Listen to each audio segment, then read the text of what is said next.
మరి ఆ పొద్దు ఏం మాట్లాడారు? మేము కానీ మా కొడుకులు కానీ మా కుటుంబం ఎవరైనా వచ్చి పొడి చేస్తారు కదా. కానీ ఇప్పుడు మాత్రం వాళ్ళ కొడుకులు కానీ ఎవరే కానీ ఈ నియోజకవర్గంలో కనపడలేదు. కానీ కొంతమంది మాత్రం ముందుకు పెడతారు.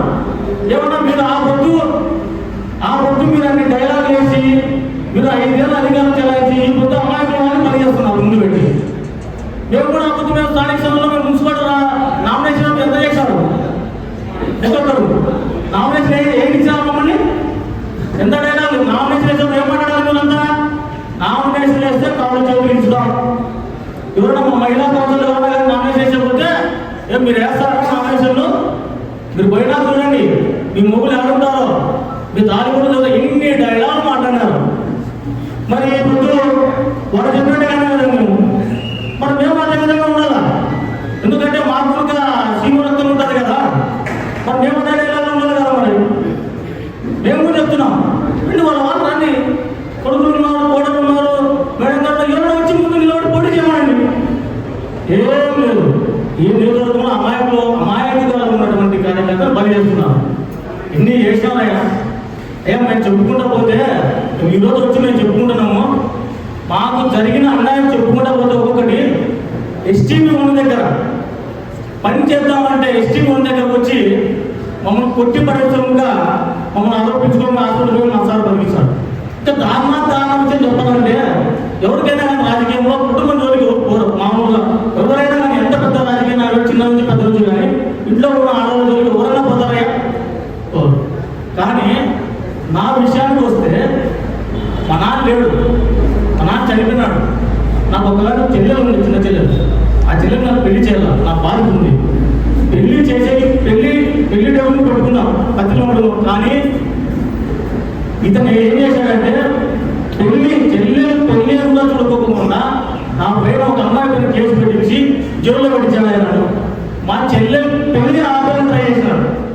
ఆ రోజు ఏదో మా సార్ మేము బతికిపోయినాం. ఎవరైనా కానీ చేయగలుగుతారా? ఎవరైనా ఎలాంటి వాడైనా సరే ఇంట్లో మా అమ్మగారు చెల్లెలు పెళ్లి ఆపి ఎవరైనా ట్రై చేస్తారయ్యా? అంతటి దుర్మార్గుడు ఇన్ని చేశాడు. ఆ రోజు మేము ఒక్కరి నాయకులు నమ్ముకున్నాం, జేసీ ప్రభావితాన్ని నమ్ముకున్నాం.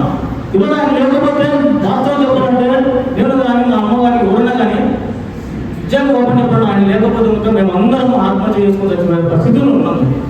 ఎందుకంటే చెల్లెలు పిల్లలు ఉన్నారు, జైల్లో పెట్టినారు, కొట్టినారు, కేసులు పెట్టినారు.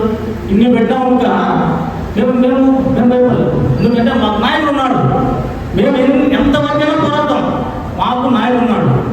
మున్సిపల్ ఎలక్షన్ టైంలో ఇంకా సార్ లేడు, జైల్లో ఉన్నాక వేరే రాయబారాలు వచ్చి నామినేషన్ వేసాం. మేము నిలబడినాం. కానీ ఈ పొద్దు మాట్లాడుతున్నారు ఒక్కొక్కరు. ఈ పొద్దు ముందుకు వచ్చేసి మేము వాళ్ళ కుటుంబాల్లో ఎవరు ఉన్నారు, కానీ కొంతమంది ముందు పెట్టేసి రాజకీయం జరుగుతుంటారు. మున్సిపల్ ఎలక్షన్ కూడా మేము చెప్తున్నాం. ఇప్పుడు స్థానిక సంస్థలు మున్సిపల్ ఎలక్షన్ చెప్తున్నాం. అందరికీ చెప్పట్లే. ఆ రోజు ఎవరైతే నామినేషన్ వేసేటప్పుడు మమ్మల్ని అడ్డుకున్నారో, ఆ రోజు ఎవరైతే మమ్మల్ని బెదిరించారో, ఆ రోజు ఎవరైతే కూడా నామినేషన్ వేయకూడదని చెప్పేసి మా ఇళ్ళ కాడ మమ్మల్ని వెంటాడినారో వాళ్ళను మాత్రం నామినేషన్ వేసి ఇచ్చే పరిస్థితి అయితే లేవు. మా టౌన్లో దాదాపు 36 వార్డులు ప్రస్తుతానికి. ఇప్పుడు నందపాడ నుంచి అంబేద్కర్ వరకు వార్డుకు చొప్పున దాదాపు 34 వ్యక్తులు ఉన్నారు. టౌన్లో ఉన్నారు, కొంతమంది ఉన్నారు నాయకులు. ఆ కంచెం రామ్మోహన్ కానీ, తర్వాత లెలక్స్ కానీ, నరసింహ కానీ, తర్వాత హరినాథ్ రెడ్డి కానీ, తర్వాత నందపాడ సంబంధించిన కొంతమంది వ్యక్తులు సునీల్ వీళ్ళందరూ ఉన్నారు. దాదాపు 20 మంది. మీరు అందరూ చేసేటువంటి మాకు అయితే బాగా వీడియోతో సహా ఉన్నాయి. మేము మర్చిపోం. ఆ రోజు మీరు ఏమేమి చేశారో మేము మర్చిపోం. ఈయన కుటుంబాలు, ఈయన పిల్లలు ఏమో బాగానే ఉంటారు, బయట ఎక్కడైనా తిరుగుకుంటారు. కానీ ఇక్కడ ఉన్న మండలంలో కానీ ఎక్కడైనా చుట్టుపక్కల గ్రామంలో కానీ నాకు కార్యక్రమాలు ముందు పెట్టి వాళ్ళు పని చేస్తారు. ఎవరైనా వాళ్ళకేమైనా తిప్పుకోవాలా చెప్పు? 5 ఏళ్ళ అధికారంలో మీరు కొడుకులు ఏ విధంగా చేశారు? మర్చిపోయారు అంతేమన్నా? రూపుతో సహా ఉన్నాయి కదా, వీడియోతో సహా ఉన్నాయి కదా, మర్చిపోయారా ఏమన్నా? ఎంతమంది ఎంత కొట్టిరి, కేసు పెట్టిరి, జైళ్ళకేసిరి. మమ్మల్ని అస్సలు ఒక మనిషిని ఏ విధంగా అయితే ఇబ్బందులు పెడతామో, ఏ విధంగా అయితే అవమానపడతామో అవన్నీ మొత్తం చేసినాయి. అయినా కూడా మేమేమన్నా